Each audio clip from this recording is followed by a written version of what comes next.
जय गुरु जी। शुक्राना गुरु जी, अनंतम अनंतम शुक्राना। गुरु जी के चरणों में कोटि कोटि नमन प्रणाम वंदन सभी संगत जी को। जय गुरु जी। संगत जी देखिए गुरु जी कितनी प्यारी स्माइल दे रहे हैं। गुरु जी कितने प्यारे लग रहे हैं। संगत जी ज्योत में गुरु जी विराजमान हो गए। शिव महापुराण कथा प्रारंभ होने जा रही है। संगत जी गुरु जी ज्योत में विराजमान है। ऐसा कभी हो ही नहीं सकता कि शिव महापुराण कथा हो और गुरु जी ज्योत में विराजमान ना हो। संगत जी आप देख सकते हैं कितनी सुंदर बटरफ्लाई के दर्शन दे रहे हैं गुरु जी। सभी संगत परिवार के साथ शेयर कीजिए गुरु जी की ब्लेसिंग्स। संगत जी श्री गुरु चरण दुख हरण। जय गुरु जी। संगत जी अब हम गुरु मंत्र के साथ और गुरु वंदना के साथ आज का अध्याय प्रारंभ करते हैं। ओम नमः शिवाय। शिव जी सदा सहाय। ओम नमः शिवाय। गुरु जी सदा सहाय। गुरुर्ब्रह्मा गुरुर्विष्णु गुरुर्देवो महेश्वरा गुरुर्साक्षात् परब्रह्म तस्मै श्री गुरुवे नमः। संगत जी माता रानी भी आशीर्वाद दे रही हैं। गुरु जी की और माता रानी की अनंतम ब्लेसिंग्स एक साथ। संगत जी आज के अध्याय में माता रानी की अनंतम ब्लेसिंग्स आप सभी को प्राप्त होने वाली है। इसलिए गुरु जी के साथ साथ माता रानी की भी असीमित और अनंत ब्लेसिंग्स पाने के लिए इस अध्याय को पूरा सुने और पूरे ध्यान लगाकर भक्ति भाव से बड़े ही प्रेम पूर्वक सुने। जय गुरु जी। शुक्राना गुरु जी। हम स्टार्ट करते हैं संगत जी। दक्ष की तपस्या और देवी शिवा का उन्हें वरदान देना। नारद जी ने पूछा, पूज्य पिताजी, दृढ़ता पूर्वक उत्तम व्रत का पालन करने वाले दक्ष ने तपस्या करके देवी से कौन सा पद प्राप्त किया तथा वे देवी किस प्रकार दक्ष की कन्या हुई। ओम नमः शिवाय। ओम नमः शिवाय। ब्रह्मा जी ने कहा, नारद तुम धन्य हो। इन सभी मुनियों के साथ भक्ति पूर्वक इस प्रसंग को सुनो। मेरी आज्ञा पाकर उत्तम बुद्धि वाले महाप्रजापति दक्ष ने क्षीर सागर के उत्तर तट पर स्थित हो देवी जगदम्बिका को पुत्री के रूप में प्राप्त करने की इच्छा तथा उनके प्रत्यक्ष दर्शन की कामना के लिए उन्हें हृदय मंदिर में विराजमान करके तपस्या प्रारंभ की। दक्ष ने मन को संयम में रखकर दृढ़ता पूर्वक कठोर व्रत का पालन करते हुए सोच संतोष आदि नियमों से युक्त हो 3000 दिव्य वर्षों तक तप किया। वे कभी जल पीकर रहते, कभी हवा पीते और कभी सर्वथा उपवास करते थे। भोजन के नाम पर कभी सूखे पत्ते चबा लेते थे। मुनि श्रेष्ठ नारद तदंतर यम नियमाद से युक्त हो जगदम्बा की पूजा में लगे हुए दक्ष को देवी शिवा ने प्रत्यक्ष दर्शन दिया। जगत में ही जगदम्बा का प्रत्यक्ष दर्शन पाकर प्रजापति दक्ष ने अपने आप को कृतकृत्य माना। वे कालिका देवी सिंह पर आरूढ़ थीं। उनकी अंग कांति श्याम थी, मुख बड़ा ही मनोहर था। वे 4 भुजाओं से युक्त थीं और हाथों में वरद, अभय, नील, कमल और खड़ग धारण किए हुए थीं। उनकी मूर्ति बड़ी मनोहारिणी थी। नेत्र कुछ कुछ लाल थे। खुले हुए केस बड़े सुंदर दिखाई देते थे। उत्तम प्रभा से प्रकाशित होने वाली उन जगदम्बा को भली भांति प्रणाम करके दक्ष विचित्र वचनावलियों द्वारा उनकी स्तुति करने लगे। दक्ष ने कहा, जगदम्ब महामाये जगदीशी महेश्वरी, आपको नमस्कार है। आपने कृपा करके मुझे अपने स्वरूप का दर्शन कराया है। भगवती आधे मुझ पर प्रसन्न होइए। शिव रूपणी प्रसन्न होइए। भक्त वरदायिनी प्रसन्न होइए। जगत माए आपको मेरा नमस्कार है। ब्रह्मा जी कहते, मुनि संयत चित्त वाले दक्ष के इस प्रकार स्तुति करने पर महेश्वरी शिवा ने स्वयं ही उनके अभिप्राय को जान लिया।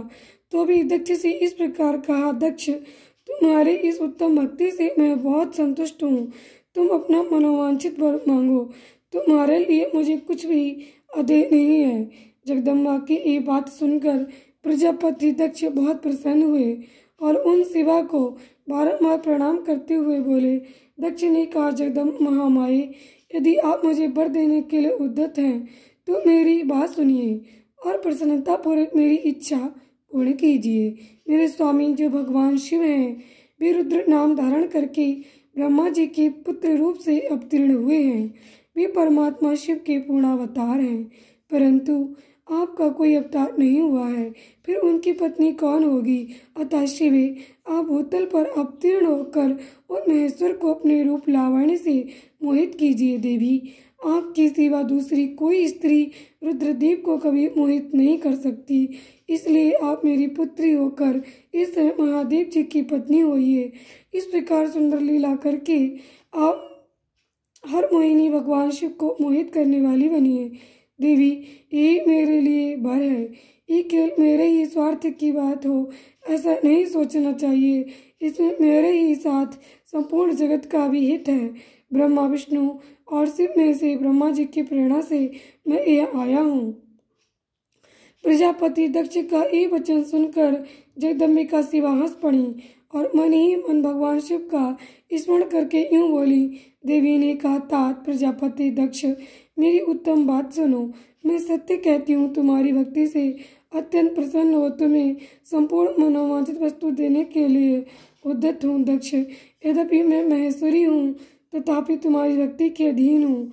तुम्हारी पत्नी के गर्भ से तुम्हारी पुत्री के रूप में अवतीर्ण होंगी, इसमें संशय नहीं है। अनग, मैं अत्यंत दूसरे तपस्या करके ऐसा प्रयत्न करूंगी जिससे महादेव जी का वर पाकर उनकी पत्नी हो जाऊं। इसके सिवा और किसी उपाय से कार्य सिद्ध नहीं हो सकता, क्योंकि वे भगवान सदाशिव सर्वथा निर्विकार हैं, ब्रह्मा और विष्णु के भी सेव्य हैं तथा नित्य पर पूर्ण रूप ही है। मैं सदा उनकी दासी और प्रिया हूँ। प्रत्येक जन्म में वे नाना रूपधारी शंभु ही मेरे स्वामी होते हैं। भगवान सदाशिव अपने दिए हुए वर के प्रभाव से ब्रह्मा जी की वृत्ति से रुद्र रूप में अवतीर्ण हुए हैं।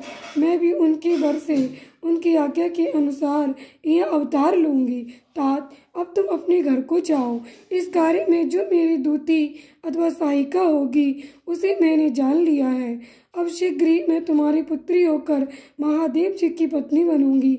दक्ष से ये उत्तम वचन कहकर मन ही मन शिव की आज्ञा प्राप्त करके देवी शिवा ने शिव के चरणारविंदों का चिंतन करते हुए फिर कहा, प्रजापति, परंतु मेरा एक प्रण है, उसे तुम्हें सदा मन में रखना चाहिए। मैं उस प्रण को सुना देती हूँ, तुम उसे सत्य समझो, मिथ्या ना मानो। यदि कभी मेरे प्रति तुम्हारा आदर घट जाएगा तो उसी समय मैं अपने शरीर को त्याग दूंगी, अपने स्वरूप में लीन हो जाऊंगी अथवा दूसरा शरीर धारण कर लूंगी। मेरा एक कथन सत्य है प्रजापति, प्रत्येक सर्ग या कल्प के लिए तुम्हें ये वर दे दिया गया। मैं तुम्हारी पुत्री होकर भगवान शिव की पत्नी होंगी। मुख्य प्रजापति दक्ष से ऐसा कहकर महेश्वरी शिवा उनके देखते देखते वहीं अंतर्ध्यान हो गई। दुर्गा जी के अंतर्ध्यान होने पर दक्ष भी अपने आश्रम की ओर लौट गए और ये सोचकर प्रसन्न रहने लगे कि देवी शिवा मेरी पुत्री होने वाली हैं। जय गुरु जी, शुक्राना गुरु जी, अनंतम अनंतम शुक्राना। संगत जी, आज का हमारा ये अध्याय यहीं पे समाप्त होता है। संगत जी, कल के अध्याय में हम सब जानेंगे ब्रह्मा जी की आज्ञा से दक्ष द्वारा मैथिली सृष्टि का आरंभ अपने पुत्र हर्षवों और सब लाशवों को निवृत्ति मार्ग में भेजने के कारण दक्ष का नारद को शाप देना। संगत जी, आप सभी पर गुरु जी की असीम अनुकंपा, असीम कृपा सदैव बनी रहे। सभी संगत परिवार जो इस किताब को भक्ति भाव से प्रेम पूर्वक सुनते हैं, सुनाते हैं, एक दूसरे को शेयर करते हैं, उन सभी के परिवार को सदैव गुरु जी धन धान्य से भरें। देवी शिवा सदैव उन पर अपनी कृपा बनाए रखें।